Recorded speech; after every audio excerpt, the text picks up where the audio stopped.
Good afternoon, RGEA members and guests. Welcome to today's webinar, Medicare Scams and Elder Fraud, presented by Stephanie Bias of the North Carolina Department of Insurance and David Kirkman, former Special Deputy Attorney General and author for North Carolina and author of the book Elder Fraud Wars. We are also joined by our Executive Director, Tim O'Connell, who will give you the association update. I am Daryl Davis Fulmer and excited to serve as your host today. I also want to thank Tracy Eubanks for her technical support. We're going to get started today, and first of all, I'd like to introduce Tim, who will give you the association's update. All right. Thank you, Daryl. It You're is welcome. great to be here, and I'm so happy to have so many folks joining us, so many members joining us. You do make a difference through your membership. I always say this, but I always mean it. We do not have a political action committee. We do not walk into the legislature building with a bags of money. We walk in there with lots of members, and please understand how much that means to us when we have conversations. I just wrote a thank you note to a high-level member of the Senate, and I reminded them that we are representing 60,000 members when we speak. So that's the only collateral I have, and when I go in there, and that's because of you. So thank you for your membership. If you have a friend who's not a member and worked in public service, either on a state or local level, please have them join RGEA. It makes a difference. All right, here's the headlines, and I'm going to go pretty quick on this, and I'll be glad to answer anything else in the chat. So if you have a question, just pop me the question. I'll be glad to answer it. So the first thing, this is what's going on. If you have not heard, and I'm not sure many people have not, North Carolina is the only state in this great nation that does not have a state budget. Very unusual. Almost, I don't think has ever happened before. So the fact that we do not have a budget, we are strongly encouraging our elected officials to complete a budget. We have heard that they may not bring that up again until after the primaries, but when they do, we want to make sure that they are thinking of retirees. So we are doing a lot on this end, but we encourage you to call and write to your legislators and let them know that retirees who worked in public service matter and are well overdue for some type of pension supplement. So let's go ahead and do that. We had a good meeting last week with a staffer of a high level Senate leader. As you know, the Senate had not put retirees in their budget, state retirees in the budget for any kind of COLA or bonus. We are asking them to consider that very much so if a budget is made. What was in the House budget was a 3% bonus, and that's what we are encouraging the Senate to adopt as well. So if you want specifics, it's a 3% pension supplement slash bonus that is being put was in the House budget. That's what we'd like to see carried through in this short session. The next big thing for local government, Thursday, which is tomorrow, is our trustees meeting. The local government trustees and the state trustees will be meeting. That's an important meeting because of what has been a study that has been completed. It's a mandated study called the 5-year experience study. It has some changes in the pension formulas that I believe are going to be bringing some relief for both employers and retirees. The good news is the returns this year, and I think we all wish we probably had put more money into the pension right now. The returns brought forward by the treasurer staff and his good work is 12.6%. That may be one of the highest returns in the nation for the year. I do not have that as fact, but I know it is a great return. And so it's a job well done by the treasurer staff on that. What this means is it is setting up for a local government potential for a COLA or bonus in 2027. You ask why that can't be 2026. It's by the statutes that they must follow. There needs to be a 3-year average return above that 6.5% level to kick off any kind of COLA or bonus. They have met that threshold going through 2025, and now it is upon the trustees with using information from the actuarial experts to make a decision on a COLA or bonus for 2027 for local government. It is a long time coming. RGA has been part of that process and getting those changes made to the governance and things of that nature. We've been supportive of a lot of the things that has happened over the past year. So it's good news for local government and a long time coming, and we definitely understand that. So you should feel good about your pension. It's been a long road, but the returns that were delivered this year and the changes that were made systematically to the asset allocations are going to make a big difference into the future. So I am optimistic about COLAs and bonuses going forward. And I would not have said that 2 or 3 years ago. So that is a change. So good news on that. The final thing is, I think you all just got your latest issue of Living Power. Please read that. We celebrated some great North Carolinians that worked in public service as educators, but also were pretty well-known writers. So you could read about that. We also celebrate libraries. Libraries were created through the legislature way back. I think there's one in Greensboro celebrating its 125th anniversary or something like that. So public libraries are amazing. They're great resources for you. You can get all sorts of things there, computers. If you like audiobooks, you're not much a reader, pick up an audiobook or download an audiobook, but check in with your local libraries because we are celebrating local libraries and the librarians, the people who worked in them. So good issue of Living Power. It should be in your mailbox now. But thank you. Thank you for your membership again. And please feel free to ask me any questions on what I just shared. If you put them into the chat, am I correct on that? Chat? The Q&A. The Q&A. The Q&A. Okay, let's say Yes. that what Daryl reminded me of at the beginning, the Q&A. So go ahead and put any questions for me in the Q&A, and I'll be glad to answer. Thank you again, and I'm looking forward to this presentation. I wish we did not need these type of presentations, but Lord knows we do. So thank you, Yes. David, and thank you, Stephanie, for being here. You. Absolutely. And thank you, Tim, and thank you, Jackson Cozart, who's also on the call for all the work that you do to help us stay ahead and make the progress that we're making. So to get started, Medicaid fraud and financial scams targeting older adults continue to evolve using new technologies and increasingly sophisticated tactics. This session will help you understand what's happening, what to watch for, and how to stay safe. David and Stephanie will give you more about themselves as they present, and we are so honored to have them as our guests today. Before we get started, Tim has already mentioned that you can put questions in the Q&A, and this presentation will be recorded.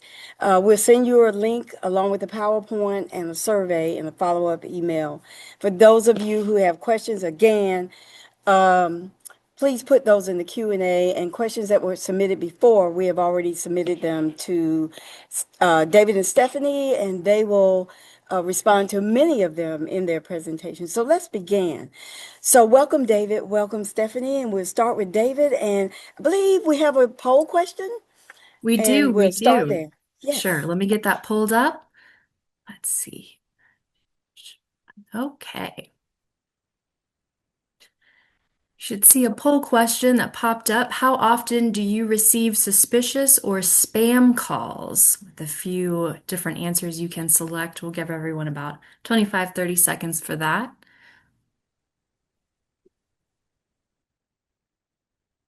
Those answers are coming in. Thank you.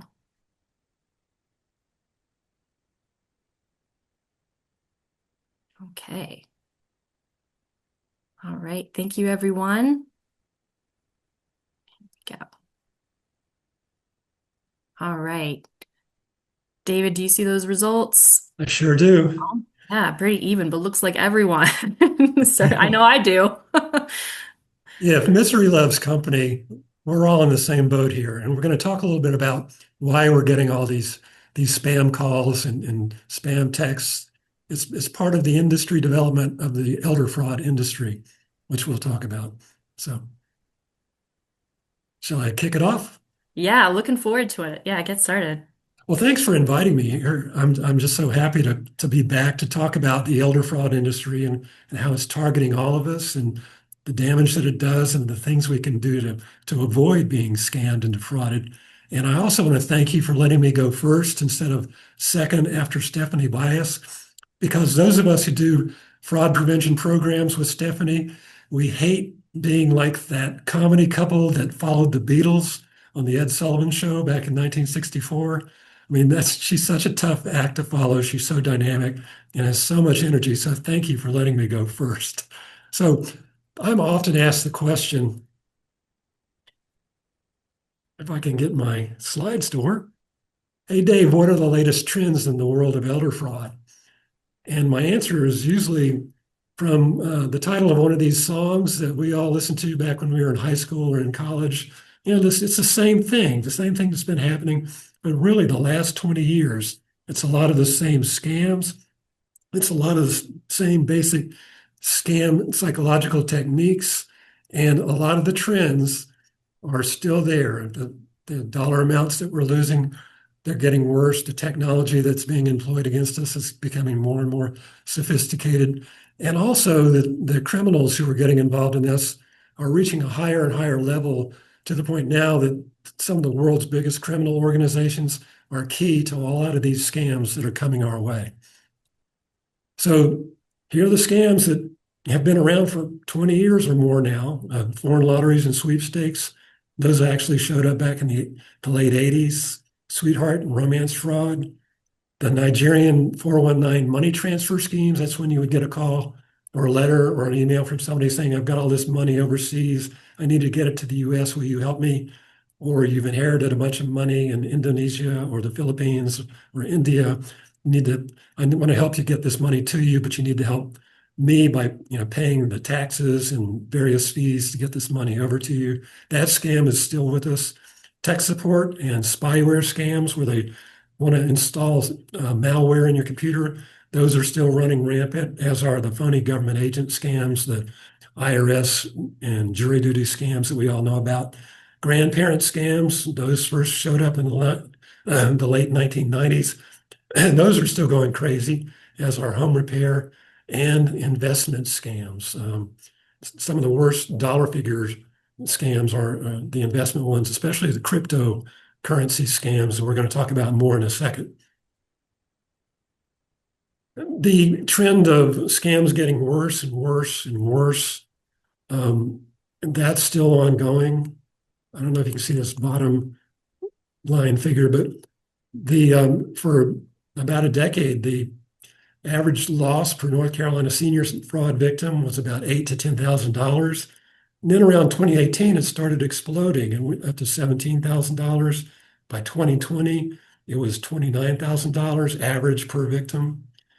2021, 51,000. It keeps going up and up and up to the point that last year it was $72,000 per average victim. And this is according to the North Carolina Attorney General's office. And a couple of things are behind this increase. Part of it, you'll notice that it jumps in 2018. That's because AI, artificial intelligence, really started being employed a lot by the elder fraud industry back then. It was kind of basic, it was fundamental, and they could make it sound like the scammer's voice was actually your grandson's voice, and he was saying that he was in jail out of state, that he was in jail on spring break down in Mexico, and it would sound just like him. It was a little bit wonky, but it worked. And that's when the loss amount started to increase. And then in 2020, 2021, we all know what was happening then. We were all at home, because of COVID and not wanting to catch it and not wanting to be sick. So we were at home, we were online, the phone would ring, we would be there to answer it. Much different from the way we were before COVID, when we tended to be more out and about in the community. So the scammers had us where they wanted us back then. We were at home, we were by ourselves, and they could exploit us, and they did. So then in 2022, 23, all the way up to the current day, the artificial intelligence technology has gotten so good that some scammer, like we'll just call him Boris, sitting there in Moscow, can pretend to be a beautiful American woman with a Southern accent and speak to you if you're a man and flirt with you and try to convince you that she was in love with you. And she would have a beautiful North Carolina accent because of AI. Her, she would move every time he moved. It would look like this was truly a beautiful woman who was trying to romance you. And this has helped power the romance scams and a lot of these other scams that are out there. But again, it's still the same progression. People are losing more and more each year to these scams. The average romance scam loss back in 2023, as you can see, was $53,000. 2024, according to the North Carolina Attorney General's office, it was $72,000. So again, the trend is the same. Things are getting worse and worse and worse. We still have just tons and tons of imposter scams, people pretending to be law enforcement, sweepstakes officials, attorneys for your grandchild who was arrested, tech support, bank officials, a newfound friend. And that's kind of new, where instead of trying to run a romance scam on you, they just try to be your friend and develop a strong friendship with you, kind of like when we had pen pals back in the 60s and 70s. They're trying that, and that's the prelude to some of these investment scams we're going to talk about in a minute. The pitch techniques, psychologically, they're still pretty much the same. I mean, on the basic level, they're still the same, because what they want to do is to get your mind to shift down into low gear to where your judgment is impaired. And they do that by saying things that are very exciting, such as, you've just won $4 million, Mr. Kirkman or Miss Bias, or you found a newfound love. You've been single for all these decades now, or years. You've been widowed, and all of a sudden, Cupid has shot his arrow right through you, and you have a new romantic partner there online. So these are the two things that cause all the adrenaline and endorphins and other things to flow through your body, and it really impairs your judgment and makes you do things that you normally wouldn't do. Same goes for alarming statements. Scammers love to start out with some sort of alarming representation, like your computer's been hacked, or somebody is charging your account, or your Amazon package has been delivered and there's no Amazon package on the front door. Step, what's going on? And so, this too is a way to get the adrenaline pumping, to get you excited, to get you to the point where your judgment is impaired. And this is something that happens to people of all ages, but they love to do this on older consumers especially. And then out and out threats. Nothing will cause your better judgment to reduce than a threat. I mean, the flight or fight instinct kicks in, and you're not thinking as much as you're just reacting. And that's what the scammers want you to do. They want you to react and to do exactly what they suggest, which is always to pay money. What's also not changed all that much, and in a way it has changed, is they still want you to pay in an unusual way. If you're dealing with a real banker or a real sweepstakes official, a real sheriff's deputy, they're not going to want you to pay with Western Union or MoneyGram. They tell you to go to your local grocery store and pay that way. They're not going to tell you to go buy $3,000 worth of gift cards at CVS Pharmacy and then read the numbers off the back when you get out into the parking lot. No legitimate business or government official will ever want you to pay them that way. And so even if you've gone with the representation that you really do need to pay all this money to win your sweepstakes or to get your grandchild out of jail, when you hear somebody wanting you to pay through one of these methods, the red flag should go up. You should know right then, from all the sirens and the warning whistles, just because they want you to pay these ways shows that it's an absolute scam. A new way that they want you to pay is through Bitcoin. And so how do you pay them through Bitcoin? They'll direct you to a local convenience store, to a Bitcoin ATM like you see in the lower left-hand corner of the screen. And they'll tell you to enter in a number, and a little door will open up. And then you're supposed to start feeding $100 bills into the machine. And once you're done, the door closes. And that machine is supposed to convert that money into Bitcoin and send it straight to the scammer who's in China or in Russia or in India. But as soon as that door closes, you're never going to see that money again. You cannot get it back as a practical matter. It's gone. And another way that they want you to pay that no legitimate government official is ever going to want you to use are these so-called peer-to-peer payment apps that you have on your phone, things like Venmo and Zelle. And just about if you do any kind of banking using your cell phone, using an app for Bank of America or First Citizens like I do, you have Zelle on that app, and you can actually transfer money straight out of your account to this person. Again, no government official or legitimate business person is going to want you to pay that way. Something that's coming back, you see in the lower right corner, is they want you to pay in cash. They want you to put cash between the pages of a magazine and stick it in a big envelope and wait for a FedEx courier to come pick it up. Or maybe it's an Uber driver will come to your house to pick it up. But this is another way that the scammers want you to pay, but it's not the way a legitimate official with any business or any government agency would want you to pay anything. Now, the thing about these peer-to-peer payment apps like Zelle and Venmo, again, they're instantaneous and they are irreversible.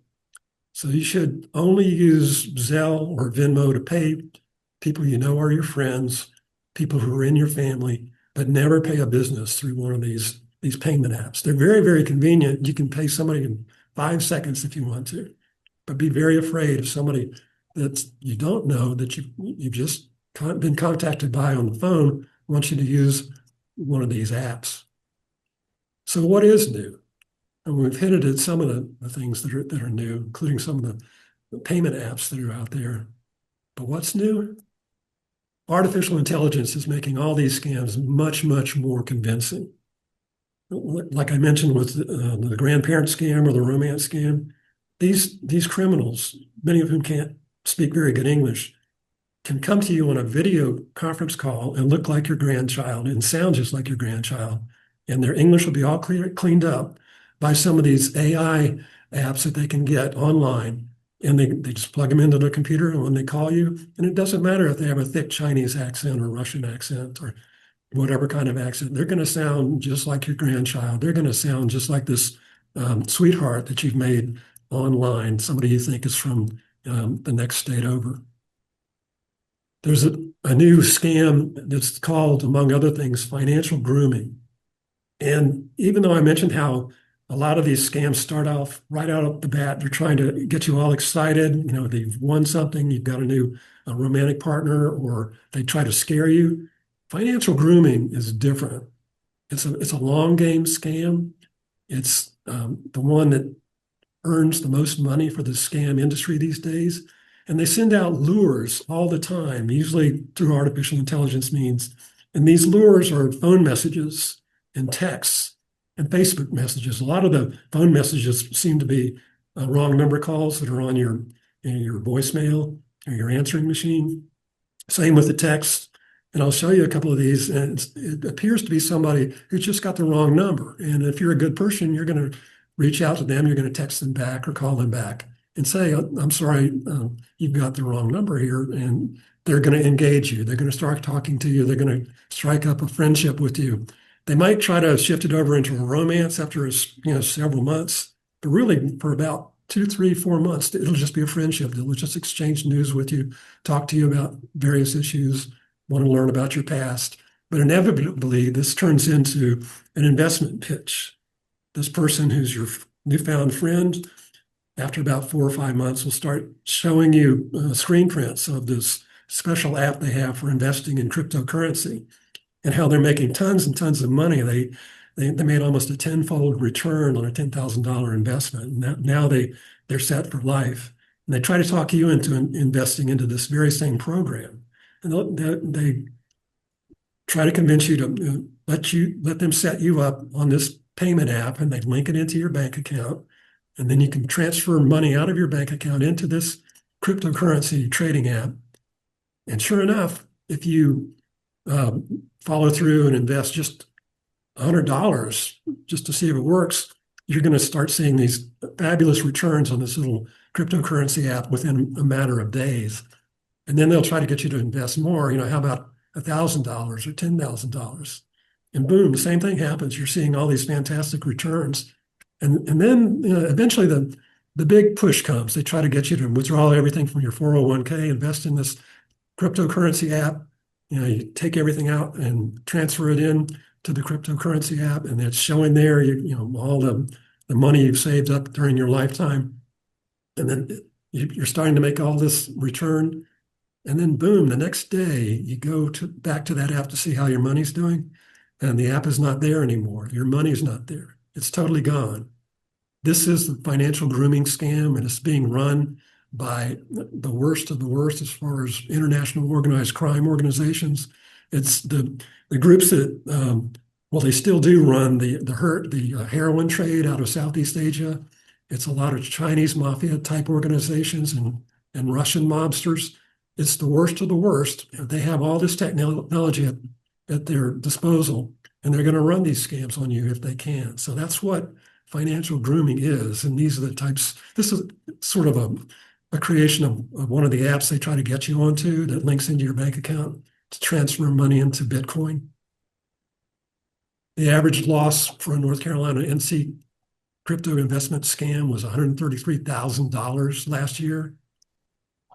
That's astounding. That's just astonishing. And most of these other scams, you lose money, through multiple payments over a long period of time.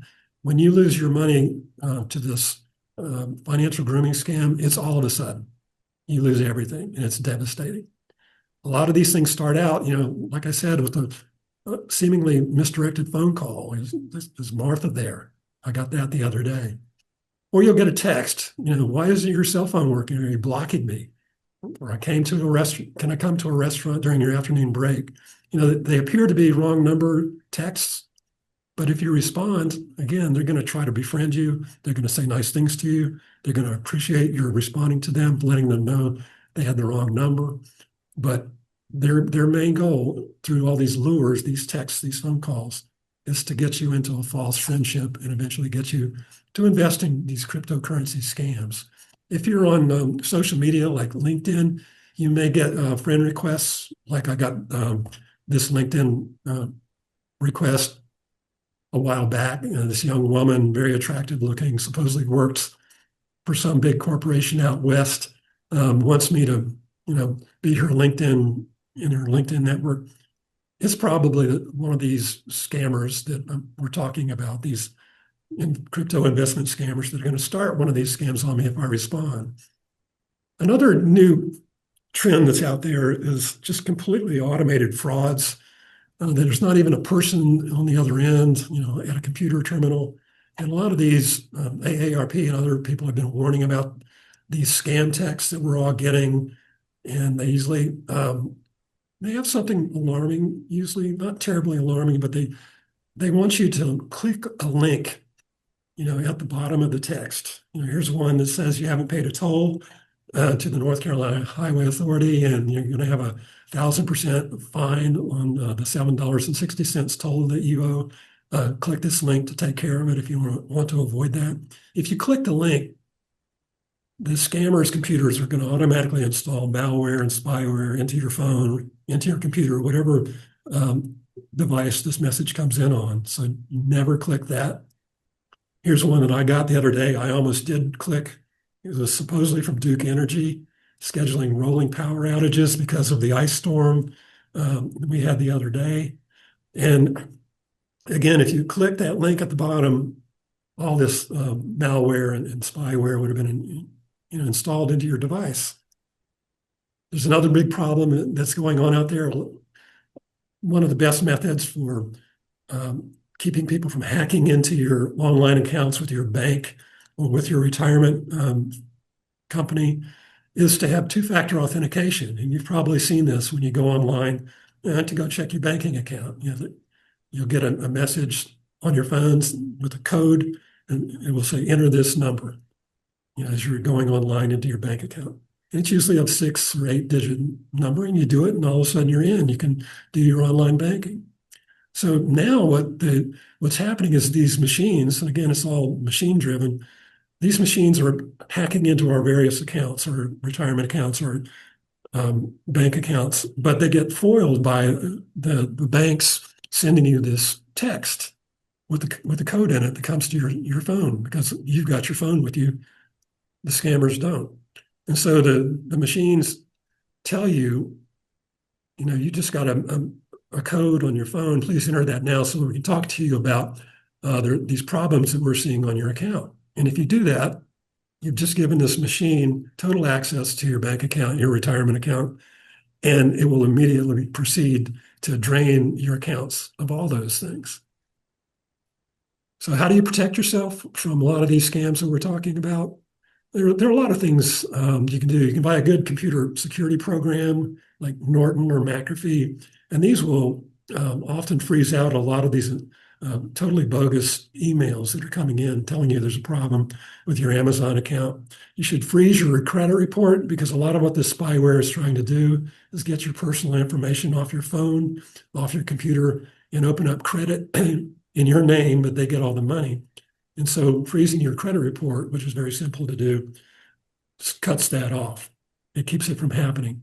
You should limit the info that you put on social media, especially about your grandchildren, or the fact that you're single or you've been bereaved, because scammers will use that to fashion the various scams that they're going to run on you.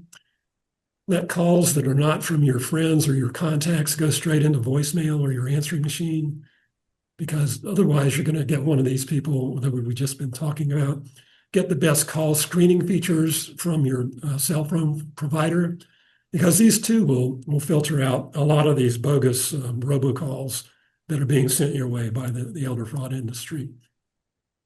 Know all the scams and be alert to them. Hang up or click off if anybody wants you to pay through one of these funky little payment schemes we talked about a while ago. If some guy claims he's in love with you, make sure you don't send any money until he shows up with flowers in his hands. You want to see the real person. And even then, guard your wallet. Do a reverse image lookup on anybody who claims to be your romantic partner. So these are all things you can do to protect yourself.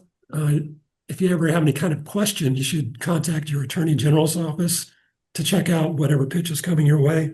You should call the AARP Fraud Watch Network or the investor hotline for the NC Secretary of State's office.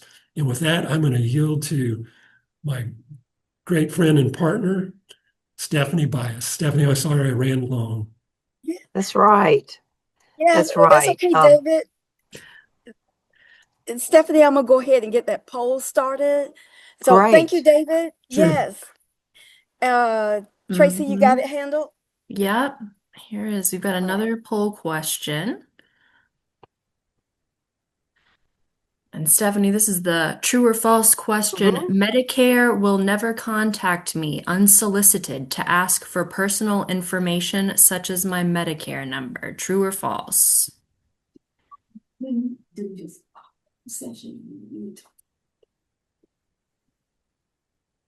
I'll give that just a little bit more. Those answers are coming in quick. All right. Thank you, everyone. Thank you. All right. Do you see those? Near about Yeah. everybody. Yeah. Mhm. Thank you, guys. Mhm. Thank you, everyone. And then I have just one more poll question. This is the last one. And we'll give y'all a little bit more time for this one since it's a little longer to read. Another true or false question.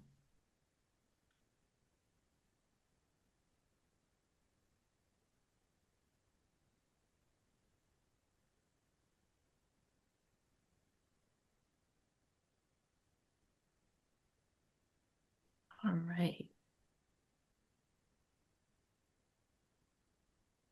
All righty. Thank you, everyone. All right, we'll go ahead and end that. And here are those results. And the question for those on the phone was, I open and review for accuracy my Medicare summary notices, supplemental Medicare insurance statements, explanations of benefits, and my prescription drug plan statements to ensure the services submitted to and paid for by Medicare were the services I received. And again, majority answered true there. Good. Okay. All right, Stephanie, let's get started. I'm excited to hear what you have to say today. Thank you so much for the opportunity to be with you folks today. It's always a pleasure to be with our family and friends at RGEA. And I want to thank you personally as a state employee for all of the work that you have done and the groundwork that you have laid before us and the ethics that you have brought to our state of North Carolina and all the hard work that you have done through the years. My name again is Stephanie Bias, and I work for the Seniors Health Insurance Information Program in a division of the SHIP program called the North Carolina Senior Medicare Patrol Program, NCSMP. We are housed within the North Carolina Department of Insurance, and I bring you greetings from your insurance commissioner, Mike Causey, and from the staff of the SHIP program. We're going to talk a little bit today. We're going to have a conversation about your Medicare benefits and how to protect them from becoming subject to fraud. I've actually had 3 personal friends that have called me this morning before we even got on this, and they think they have been frauded something with their Medicare. One's wife is new to Medicare, and several other things that are just concerns for them. And so we're basically getting ready to walk you through what some things that you need to do to avoid, protect, and report, because we have 3 key watchwords: protect your Medicare benefits, detect errors, and report them. The Senior Medicare Patrol Program, or SMP, has been housed within the Department of Insurance in the SHIP Division since September 2003. And I was working at the SHIP Division in September 2003. In fact, I just celebrated this year 40 years of state government service. Our SHIP and SMP programs receive federal grant funds from the Administration for Community Living, or ACL. There is a Medicare SMP program or a SHIP program in all 50 states and the 4 territories. Says there's 54 programs nationwide. So if you have family members that live out of state, it's going to be pretty much the same thing as what we have in North Carolina being able to operate, because we operate under our grant and operate under our contracts. The goal of the SMP program is to empower seniors to prevent healthcare fraud, waste, and abuse through education, media, and outreach. And that is what we're doing today. That is what basically my job is to provide education and outreach to Medicare beneficiaries, caregivers, folks getting ready to go on Medicare, folks that are already on Medicare, and also sometimes providers on how Medicare works. In North Carolina, we have the coordinating sites for SHIP and SMP in all 50 and all 100 of North Carolina's counties, but our SHIP volunteers are also cross-trained and considered to be fraud volunteers, NCSMP volunteers that can help you detect Medicare fraud. Our services at SHIP and SMP are free, confidential, and neutral, objective, and unbiased. Please don't ever be embarrassed to ask a question. Most folks don't want to tell you that they think they may have been frauded, because that makes them feel like they don't know what they're doing and they're not making good decisions. That is not the case. But there is no cost to the consumer, and we're not going out and spreading it over your little community that, oh, Mary fell for this or Mary fell for that as fraud. Not at all. There's no cost to the consumer. It's neutral, objective, and unbiased and confidential. Okay? Okay. How many folks on this call today have $60 billion a year to lose? I don't have 60 cents to lose, much less $60 billion. That was what was estimated was lost last year in this country to Medicare fraud on a national level. This equates $164,383,564.64. I can't even spell all that. That's a lot of money. But whose money is that? It is your money, because you worked, and all the years that you worked, if you looked at your check stub and you saw FICA taxes were taken out to fund the Medicare Trust Fund and to fund Social Security. So those are your investment dollars, just like any kind of other investment you made toward your retirement. You want to make sure that you are a good steward of your benefits and of those dollars. The role of the Senior Medicare Patrol Program is to empower Medicare beneficiaries to prevent healthcare fraud through education, outreach, and counseling, just like we talked about. And through those efforts, we hope to keep you close to becoming a good steward of your Medicare benefits, whether they be just your benefits that you have when you're sick, or if you have benefits that you're using for preventative. You are a good steward, and you use those religiously. They have been given to you because all of the years that you worked and all the years you paid in to the system. How do I recognize what Medicare fraud looks like? Well, fraud is knowing when someone knowingly deceives, conceals, or misrepresents to obtain money or property from any healthcare beneficiary or benefit program. Or there could be providers, suppliers, insurance brokers, pharmacists, companies, and even Medicare beneficiaries can commit fraud. You say, how in the world can that happen? Let's go to the next slide and see. Provider fraud. You certainly would never think that your provider that you have trusted with your health care and helping make sure that you stay healthy and wealthy and wise would be providing Medicare fraud, would be frauding your Medicare benefit. They can do this through billing doctor's visits and services that were never provided or not medically necessary. Or, Medicare is like any insurance, it's a coding system. They have used upcoding a service, which means the provider charged Medicare for a more expensive service than actually was provided. Why? Because they're going to get a higher reimbursement. Or billing for surgery when only a bandage was placed over a cut. That's not surgical. Or for unbundling services, where providers submit separate bills for lab services that combine 3 or 4 tests intended to be billed as one service. Medicare pays the provider more for each of those services than if the services was billed as a group. So that seems to be a way that they can get more money. Or billing non-covered services that are covered as covered services. For example, billing a routine toenail clipping, which is a non-covered service, as foot surgery, which is a covered service. How many of you have heard of folks that have gone and had a toenail, had to have things done at the podiatrist's office and saw a bill that didn't look quite right to them? What are you going to do about that? You're going to call that provider. Next, let's go to the next question. Medical suppliers and fraud. How many folks have ever had a telephone call that says, we want to send you a wheelchair, a walker, a knee brace, a back brace, and we know your back is hurting and you don't know me from Adam. Well, my back is hurting, but I don't need you to be calling me and telling me what I need.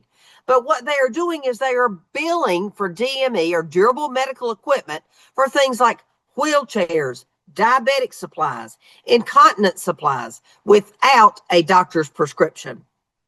If the doctor feels that you need it, he will write a prescription for you. Or billing for home medical equipment after it is already returned to the provider. Let's say you rented that wheelchair or that walker and you returned it, or that hospital bed, and you returned it to the provider, but they are continued to bill Medicare for that when you were no longer having that equipment in your possession. Next slide, please. There are other ways that Medicare can be frauded. I work for the Department of Insurance. We have agents in North Carolina and brokers in North Carolina that is their job to enroll beneficiaries in a Medicare plan, but not doing it without their consent. I have a friend that called me a couple of weeks ago, and she said she had met with her broker. She was getting new to Medicare. She had met with her broker, and she told him what she wanted, and he enrolled her in something different. So she called me and she said, what can I do? And I said, well, you could file a complaint against the agent, but why don't you give him the benefit of the doubt and go back to him and say, Joe, you did not follow my instructions or put me in what I needed to be in. And he apologized for that, backed her out, and put her where she needed to go. She has received those cards, and she does know because she has called our office at the SHIP office, and she knows that she is in the plan that she had originally signed up for, instead of something that he had taken into his wheelhouse to sign her up for something. Insurance companies can sometimes not follow Medicare marketing rules, and that's a lot of marketing rules to follow. But remember, they need to follow those rules. They will send out, how many folks have ever gotten an advertisement with a Medicare logo on it? But on the inside, it really looks like an advertisement for perhaps a product. a service product or a supplement product or something of that nature. Or they say, I'm calling from Medicare and I want to talk to you about how you can supplement your healthcare benefits. No, Medicare's not going to call you or allow someone to put a Medicare logo on something if they're selling you a supplemental insurance or an Advantage plan or a drug plan. They are not calling from Medicare. They're calling from an insurance agency. There's nothing wrong with that, but pretending to be Medicare, there is definitely something wrong with that. Or beneficiaries that let someone else use their Medicare card. People say, well, how would they know? How would someone know? Does your Medicare card have your picture on it? Does it have a place for your signature on it? Does it have your social security number on it? No, it does not.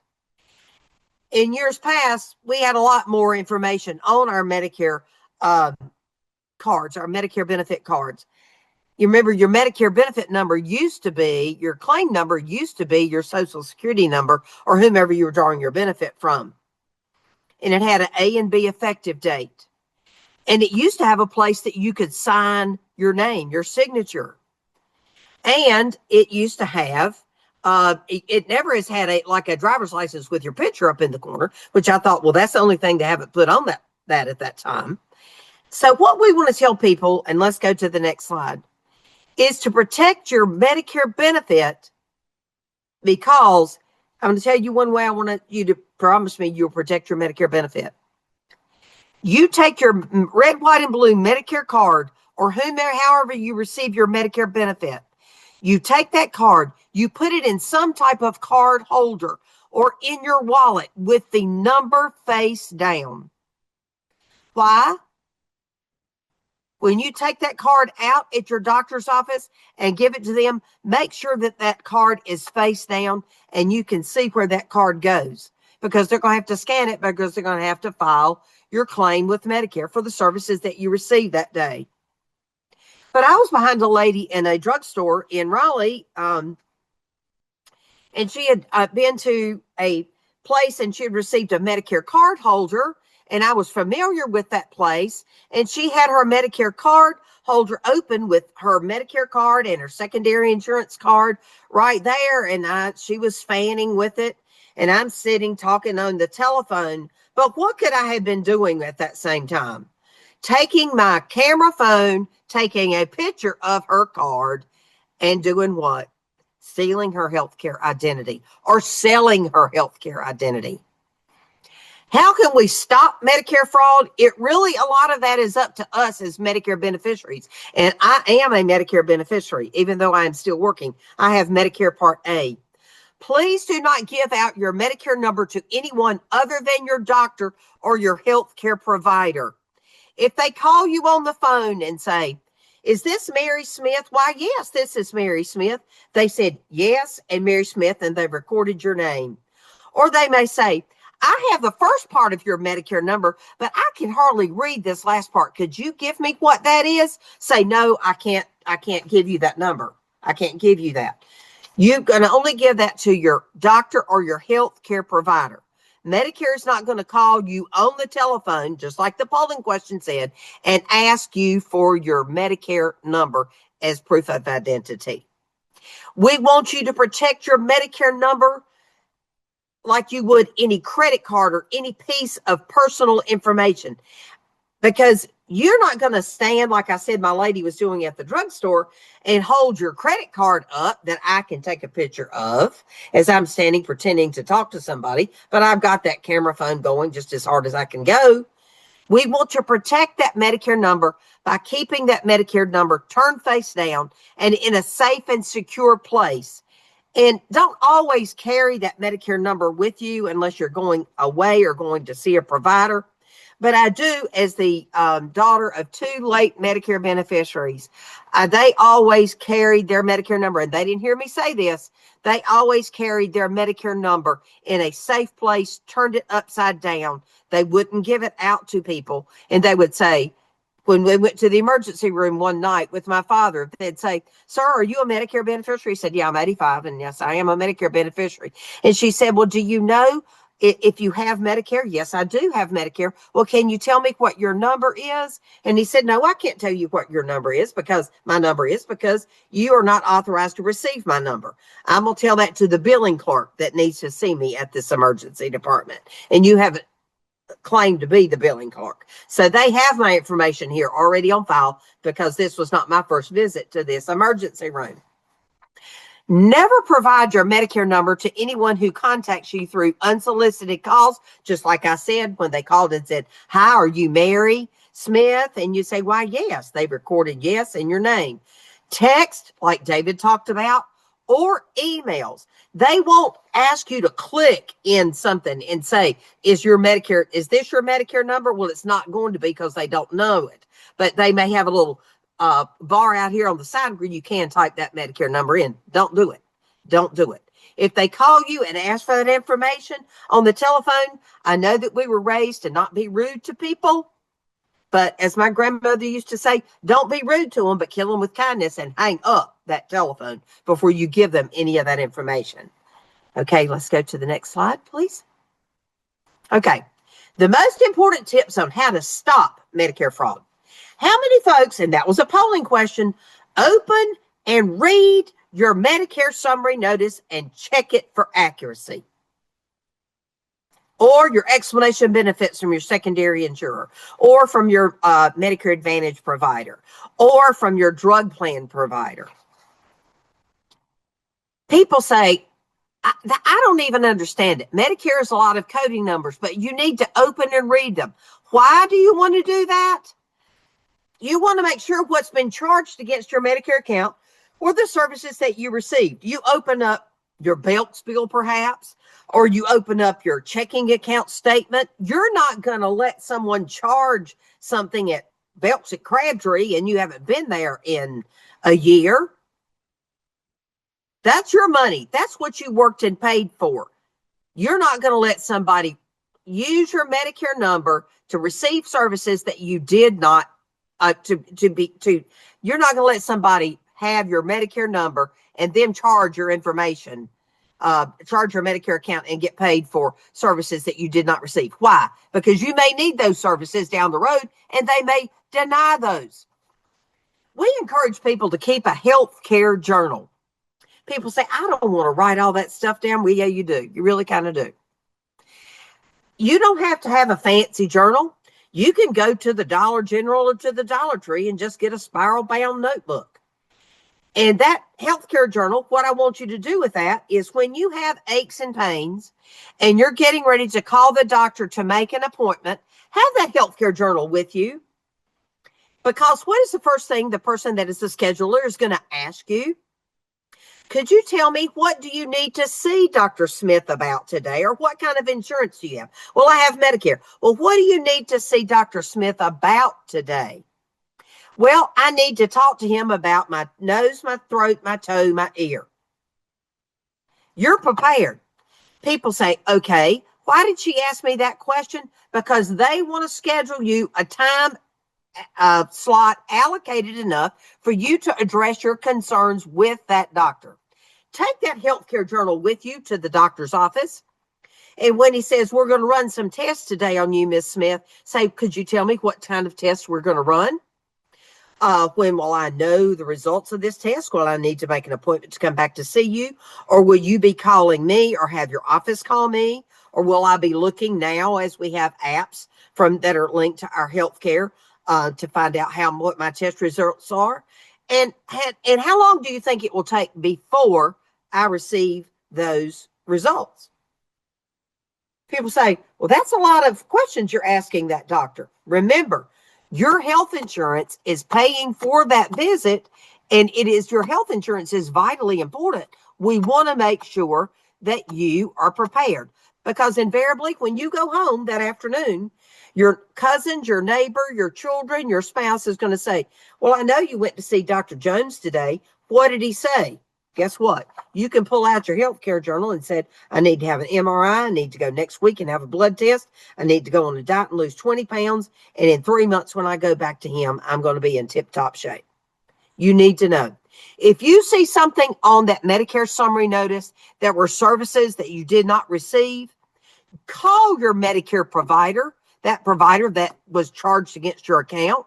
Call them and say, I see on Dr. Smith's bill today that I've been charged for a let's just say a MRI, and I haven't had an MRI. Is that a billing error? And they may say, well, we don't know. You may not remember having it. Yeah, I do remember. I think I would have known if I had an MRI. But guess what? Thank you so much for calling my attention to that. And I'm going to file an appeal using my Medicare summary notice, because on the back, it tells you how to file an appeal. If you have questions, you can call the Senior Medicare Patrol Program Monday through Friday from 8 until 5, excluding state holidays. It is a toll-free number in North Carolina Department of Insurance, 1-855-408-1212, Monday through Friday, excluding state holidays. And yes, we do work when it does snow and sleet, because our folks that run in our call center, we're all doing our own jobs, but the folks in our call center have taken those laptops home with them if they think they're getting getting bad weather, so that they can answer those phones from home. The most important tips on how to stop Medicare fraud: read your Medicare summary notice. Keep a healthcare journal. Ask questions if you're not sure of something. Or if the doctor says, we're going to run these tests, I would say, well, thank you so much for running this test, but what are we looking for? Because remember, it is your body and it is your health, and you want to know how to prepare yourself for what's coming up. File an appeal using your Medicare summary notice if you suspect fraud, and call us. 855-408-1212, Monday through Friday from 8 until 5, excluding state holidays. I always joke with some of my friends saying, that is what will be on my tombstone instead of my date of birth and date of passing. It'll be call 1-855-408-1212, Monday through Friday from 8 until 5, because I'm very passionate about this. Okay, let's see if we have another slide. Are we done, Tracy? Current scams. So it goes back to those current scams. We want to talk about those current scams. We've got to go back to the current scam. People will go door to door and say they are from Medicare. Medicare is not going door to door. Or people representing Medicare are not going door to door. Okay? And some people know this because a lot of people have Ring doorbells, and they have them tied to their cell phones, and they can tell who's been to the door. Medicare is not going to call you unsolicited. You remember I said, if it shows up on caller ID and says it is Medicare, that is not Medicare. It could be someone trying to sell you something or spoof something, a caller ID. Please make sure that you know that Medicare is not going to call you unless you just called Medicare and you ask them to call you back, and they say, we will call you back, but this is the number we will call you from. It won't show up on caller ID. Catheter supplies. Big issue for our folks that have incontinence issues. Catheter supplies are a big scam. Durable medical equipment. How many times did I say, everybody says, well, I have a lady that I love to tell, she's given me permission to tell this, in Swansboro, North Carolina, going to the coast. Have a great group of seniors down there. And they say they call every day when we're getting ready to eat lunch and want to talk to us about a wheelchair or a scooter or a knee brace. And the lady said, she told the man one day, she said, I don't need a wheelchair, scooter, or knee brace. And they said, well, you may, yeah, because don't you have trouble walking? She said, no, I won gold in speed walking at senior games this past year, and I don't have any trouble walking. So she hung up the phone. Anyone heard anyone trying to solicit people for plastic Medicare cards? Your Medicare card is made out of fibrous papers. It's a fibrous paper, and they get dog-eared and shriveled and things of that nature. So people are out there now saying, oh, we can get you a Medicare card that is plastic so it won't tear up in your wallet or wherever you're keeping it. There is no such thing as a legitimate plastic Medicare card. If someone calls you and says, we want to get you a plastic Medicare card, but we need to make sure that you're Mary Smith, excuse me, and you say, yes, I'm Mary Smith, and my number is AB 1, 2, 3, CD 4, 5, and my effective date is this date and that date. They've given them, if they've given them their right information, that is stolen their Medicare identity. If they've given them something bogus, then good on them. Hang up that telephone. That is a scam. All right, the next slide, Stephanie? please. Real quick, Stephanie, you know what? Time is flying by. This is so much information. Daryl, what are we looking like for time? Do we have questions? Do we want to keep going or? Hey, Stephanie, are you just about near the end? We Yeah, can I'm right we there can near the ask end. everyone. We can ask everyone to stay for a Just few a more minute. And minutes how many more because slides do I this have, is Tracy? so important. We're Okay. there. We're right Or there. if you see things that are celebrities on television, and we're not picking on those celebrities, but they, they do. You see a face, or who used to throw a ball, and they think that, oh yeah. But remember, these people they are not. They are paid endorsers. Okay, they are endorsing, and a company is paying them to do that. So people say, well, if he can have it, then I can too. They will say, get the Medicare benefits you deserve, or I'm going to get you a card to take to the grocery store, or even get home delivered meals, or maybe even give you rides. Well, there are some plans that do give you extra benefits that may include those, but you buy your Medicare product based on the services that you receive and the doctors that accept your plan. Okay, next. We have a partnership to address adult abuse. I'm the awareness co-chair of that. And our S&P director, Kevin Robertson, is the immediate past chair of that department, where we work together to try to eliminate fraud and abuse and educating folks. Okay, let's go to the next slide. If you hear of any Medicare scams happening, I don't care how far-fetched they are, give us a call at 1-855-408-1212, Monday through Friday from 8 until 5.